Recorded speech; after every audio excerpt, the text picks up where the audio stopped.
Hey, it's Tess. For those that don't know me, I'm a bariatric patient. I am almost 10 years post-surgical. I was challenged to go live some years ago, and I just never stopped. And through the course of things I've learned on that journey, it's changed all areas of my life. And now I kind of share on lessons that I've learned during this process. And lately I've been talking about a book called U Squared. And this is really an interesting book. I want to do some stuff with it. This book is tickling some brain cells and making me want to do something. So you have to stay tuned to see what I do with it down the road. But for right now, I'm just sharing the messages out of it. And today's message spoke to me because it's about new behaviors.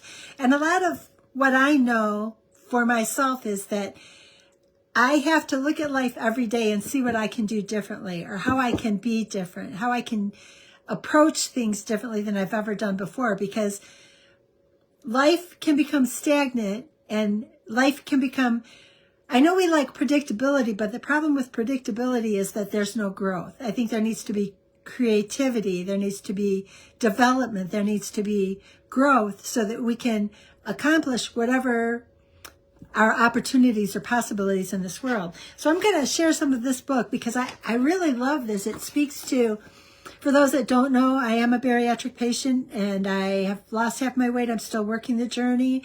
I'll never give up because I know it's a journey I'm going to have to work for the rest of my life. But the interesting thing is that it's also taught me that in changing all the things about health and how I look at health, I also need to change other areas of my life, which are finances. I'm an accounting person that left the W-2 world to share, here's a book, Becoming Your Own Banker, a way that the Rockefellers, the Rothschilds, Walt Disney, all of these wealthy folks, how they handle their finances, avoiding the bank, but creating their own banking systems.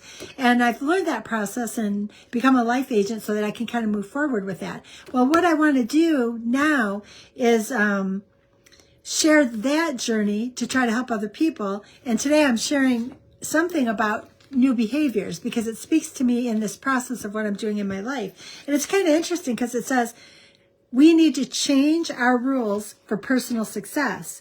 Leveraging up your personal effectiveness by an order of magnitude, going from U to U squared, is not a commonplace idea. And it kind of talks about the idea that we get into a pattern and we do things the same way that we've always done it. And that we think that there's no need to change. Why fix what's not broken? And I started thinking about it, and I'm going to age myself, but I'll do it anyways in the interest of education. But when I was young, I used to type. I used to take typing classes because I liked doing that. And I used to actually work in accounting offices typing W-2s because in those days, there was no software that you would enter a number and it would print off a document. You literally had these W-2s that were pre-sealed. They had a cover sheet on it. You would fill in the cover sheet so that when you took the cover sheet off, it was underneath this pre-sealed envelope. But you had to do these with very limited mistakes because you couldn't correct inside that sealed envelope. So it was a nightmare.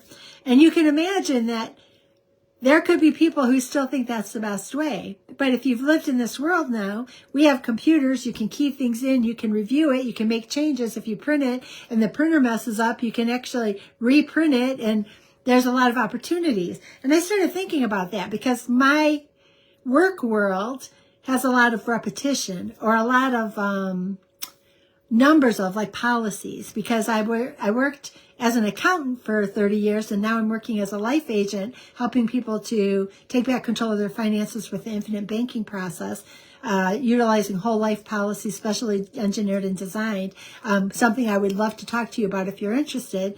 But I know that in these industries, what I learned is that I had to be open to change. When software changed, I had to be open to change with the software. When accounting rules changed, you had to be open to change. If our reporting requirements changed, we had to be open to change with the reporting requirements. There's always been change, at least in my experience, in the insurance industry. In order to stay current and to be able to help the clients that we insure, we had to be adaptable. And our clients would want us to be. As a paying client for an insurance policy, you don't want me to be typing by hand because I want to stay the way it used to be and not change when I can enter it in a computer and be more efficient. You don't want to pay because I don't want to learn. And that, I think, is telling to me because so many of us don't want to move forward. We don't want to learn in a different way. So it's interesting that it talks about if you want to accelerate your rate of achievement rapidly, you must search out and vigorously employ new behaviors. That might mean learning computers, might mean learning a software program. I've learned a lot of different software programs. Actually, in the insurance industry, we don't use boxed software programs. They actually hire teams to create software specific for our needs. So I've always had to adapt. It's like, we don't like this program. And I've told this story before, but I worked for an insurance company once that hired a team to create software for us. And they were on the East Coast somewhere. And the company was it began with an I think. I don't remember the exact name. But anyways, they were bought out by Citibank. And Citibank, when they bought them, decided to close them down. Well, we had like this $10 million software project that was 5 or 6 modules, and we were only into the second module. They literally took people from our office and flew them out to this office that was bought by Citibank, hiring programmers as they were being released from the company to try to get them into our office to finish the software because it was all specialized and specific to what that company needed. But it meant that there had to be an opening for new behaviors. And to have new behaviors, it's like even this idea of your own banking policy. It may be a new behavior to you, but it's a behavior that's been in existence since the 1800s. It's something that, like I said, the Rockefellers, Bidens, the Ray Kroc, Pampered Chef, Walt Disney, they've all utilized it. In Michigan, Jim Harbaugh, which was a U of M football coach, he is no longer, he's in an NFL, but he was actually paid using these policies in 2006, and there are newspaper articles. 2006, he was paid with a $4 million policy, and in 2007, he was paid with a $2 million policy. But I kept thinking if he hadn't been open for change, he might not known about this new opportunity for taking back control of your finances. And I think about in all areas of my life, like my industry. I talked that in the early days, I typed W-2s on a typewriter. That's all done by computer. I think about like in the later years, like of accounting software, we prepare in the insurance industry, our regulatory statements are legal-sized documents, about 140, 150 pages, and there's a lot of cross-referencing because we would actually do loss runs in probably 70 pages of different regurgitations. Was it by like severity? Was it by frequency? Was it by region? Was it by line of business? Was it by accident year? There were all kinds of ways that we would take a look at this because they wanted to identify patterns so that they would know if that region needed a rate increase, because in insurance companies, rates are actually prepared and filed and approved. They don't just arbitrarily get to do what they want. I mean, they prepare, this is why we think we need to handle this, using actuaries, of course, but they prepare a document and it goes for approval, and then the regulatory board says, yes, you can use these rates, no, you can't, and it kind of gives them modifications, because like you might have a preferred client over a non-standard, that kind of thing. But it was interesting to me because my industry was very manual. I can remember a policy typing department, and what they had is these things with all kinds of endorsements, and people would have to pull out the endorsement and type a policy number and like a last name on it, and they would manually put together these policy documents because it took some time before they got to a point where they could click a button and go, this endorsement's attached, this endorsement's attached, this endorsement's attached, and the computer would pull it together. I've often said that in the late 60s, my aunt was one of the originals that was top level security that worked for Burroughs on computers. We didn't know that at the time she did. She passed away, and then 20 years after she was gone, one of her bosses ran across my grandparents and told them. And it was kind of cool. I've got to find it, but I found an article that talked about the work that they did on computers and the time that she would have worked there. And it was really interesting to see because if she knew nowadays, because in those days, they had dummy terminals and everything went to a mainframe. I can remember my first accounting firm that I worked for. We did did the books for small businesses on a monthly basis. So we would enter in the journal entries. It would produce a financial statement. It would send it down to Chicago, Illinois. It would take 2-day air because their mainframe would print off our statement. Second day air those statements back, and then we would send them to the clients. But we couldn't enter it and get it all right at the same time. We actually had to enter our journal entry. So you don't want to make a mistake, because if you made a mistake, you had 2 more days when you had to send it back. So the ability to adapt and to change. I even remember writing papers, like college papers, because I was always forced to take a lot of writing classes. So I'm probably a little wordier than I need to be, but I was always trained as creative writing. They kept putting me in all kinds of writing classes. And one of the things that you, in the very beginning, is you would type it and then you'd write it out and try to, you didn't always, you didn't have the ability to go and tweak something and reprint it, not like we do now. And so that idea of new behaviors, and I think that's like all areas of our life. Why did I change my life? How did I have the courage to change? Is that I had to identify and I had to utilize new behaviors. I had to look at ways that I could change the thoughts inside my head that were blocking me from progress. I had to take a look at the way that financially I could live life better. I had to take a look at the way I could improve all different areas of my life. And the beautiful thing that I learned in the process is it may have started with the weight loss, but it applied in all areas of life. But it meant that I had to be open to new behaviors. I had to understand that the way I used to do things may not continue to work forever.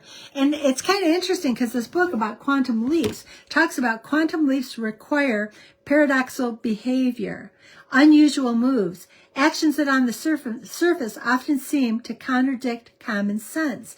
We have to be open that what we thought we knew, that we always thought was right, may not have ever been right, or it may no longer be right. It talks about the idea that we ordinarily wish for the obvious, and sometimes we need the not so obvious. And it looks like I have a slow connection, so I'll try not to go too long on this. But it talks about the idea that we resist new maneuvers because they make us feel clumsy, awkward, and more at risk.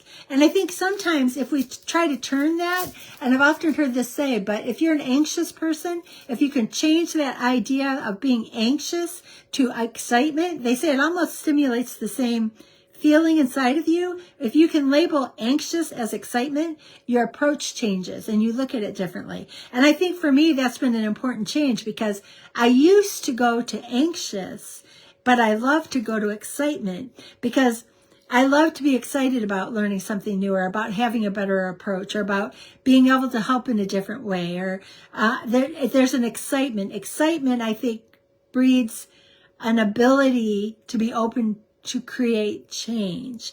If we are anxious and fearful, then we don't make change and we get stuck. And when we're stuck, I don't think any of us feel so good.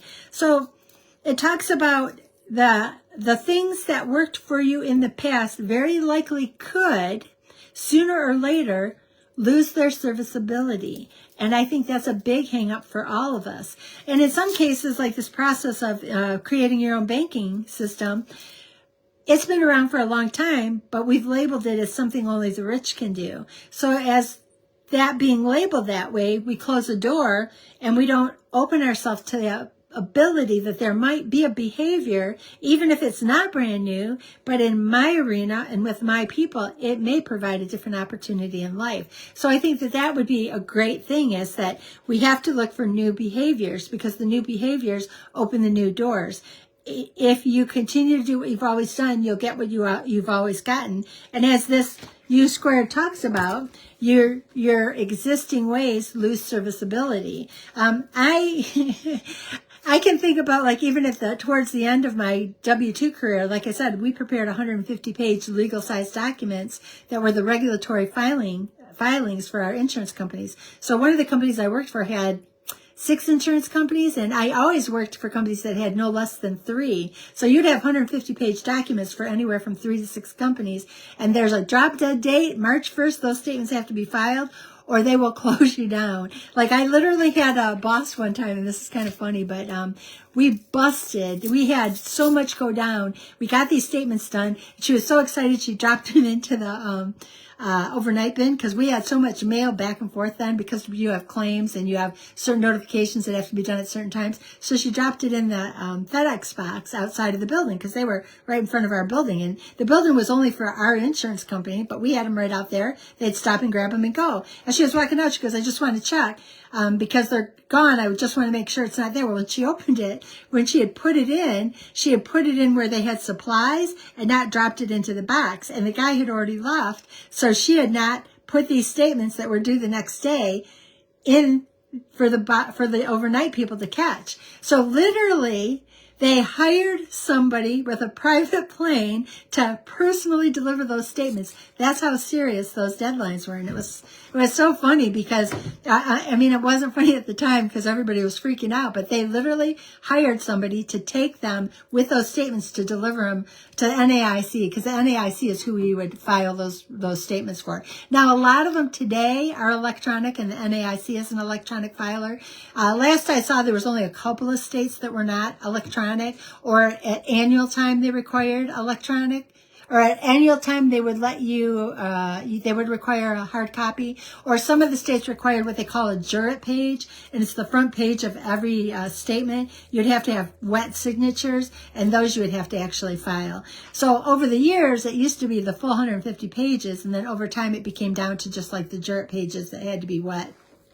It may not be that way anymore because a lot of that disappeared to out of all 50 states. I think it was down to less than from 10 or under by the time that I walked away about 2 years ago. But it was really kind of an interesting thing. And I think about, like I said, we had to be open to new behaviors. We had to be open to learning new software. We had to be open to learning new insurance products. I mean, I in the past few months, purchased my life insurance, my errors and omissions policy. And I did add a rider for cyber security because that is our world that we live in right now. I'm not going to be naive to that there are opportunities for people to look for a different way of cheating. So we got to find a different way to protect. And I think it's just about being open, looking for avenues, and being open to different opportunities. It says, historically, most dependable behaviors can become a major obstacle to future success. And I had mentioned that, like, even in the idea that I used to type 1099s and W-2s by hand. We used to actually print out a document that we'd have to fill in the pages on for our annual statement, so they weren't actually computer generated, and that left it made it more difficult if something went wrong at the last minute. But what I loved towards the end of my career is these 150-page documents had numbers that had to tie to different schedules. So if you had a balance sheet and you had a total loss reserve, somewhere in the total of the 75 pages of losses, you better be able to tie to the grand total of losses that you've identified in all these different patterns back to that balance sheet so that there was cross-check errors.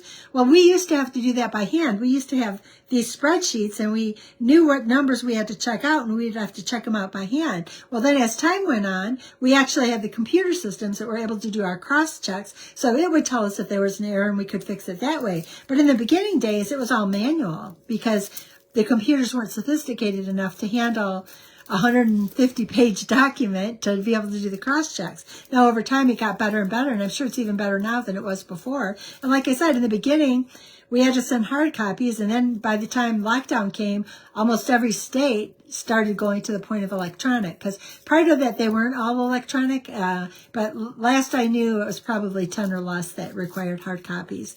But it's kind of interesting when you look at it, and when I think about my life, the greatest changes came when I stopped thinking that everything should remain what it once was. I had to look at how can I look at life differently so that I can change my health, so that I can change how I feel physically. You know, even recently, I went to Sundance, Utah for an event for Private Money Club. It was called The Experience.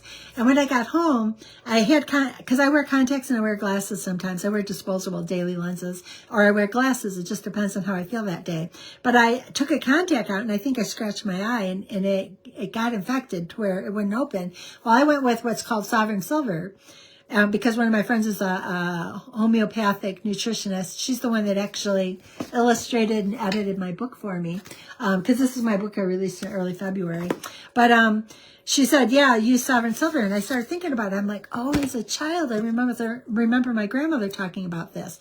So I went backwards to using that because I didn't want to use the chemicals of the current day stuff. So even if you move forward, I had to look at that behavior and readjust back to a different way. Why? Because I wanted more natural versus more chemical. So I think it's both directions. Evaluate, look at, and see, is it providing a better life going forward? So I thought that was really interesting. You want to make sure historical behaviors may need to be adjusted. They may need to be changed. You may have to take that courage, take that minute, and look for a way that can provide you a better opportunity. There is, however, another course of action. It is in the way that you quantum leap. In these following chapters that I'll be talking about, we will talk about ways to quantum leap. So right now it's just talking about new behaviors. What kind of behaviors can you identify that you can improve? I often talk about, for myself, I get up in the morning, and I usually wake up automatically somewhere probably 4:30 to 5 a.m. My animals are used to getting treats, so they get a breakfast and a treat, and so they will bug me until they get it. And I started that as a way to make sure I got up and started my routine. My mom and I walk, and I now am doing a second lap where I'm starting to jog again. And I do that same routine, like go to the gym, the different things that I do, but I do a routine every single day. My morning routine is more solid than my evening routine, so I need to get on that. Like I should have been live last night, but my friend and I'm going to say it again, we turned my paperback into a hard copy last night, but it took us until about 2 a.m. before we got the cover lined up because it was a little different. It's about the same size book, but it was a little different for the cover art. So we had to make adjustments, and it was about 1 a.m. before we got done, but I still got up and did that walk at 5 a.m. with my mom this morning. So it's about identifying those new behaviors, making the changes so that you can create a future that's brighter than what it was yesterday. Because what it does say, and kind of closing this today is, for anyone who doesn't know, because I see Ruth on, my copy of the Nagel Kessler book came in, the companion. This is a children's book on indirectly, I haven't read it yet, but indirectly, because it just came in, indirectly helping to explain to children about money. But very colorful. I will read it. Actually, maybe my local bookstore will let me do a story hour, although my bookstores aren't here. But again, this is the new book for Nagel and Kessler. And again, my new book and my new way to work.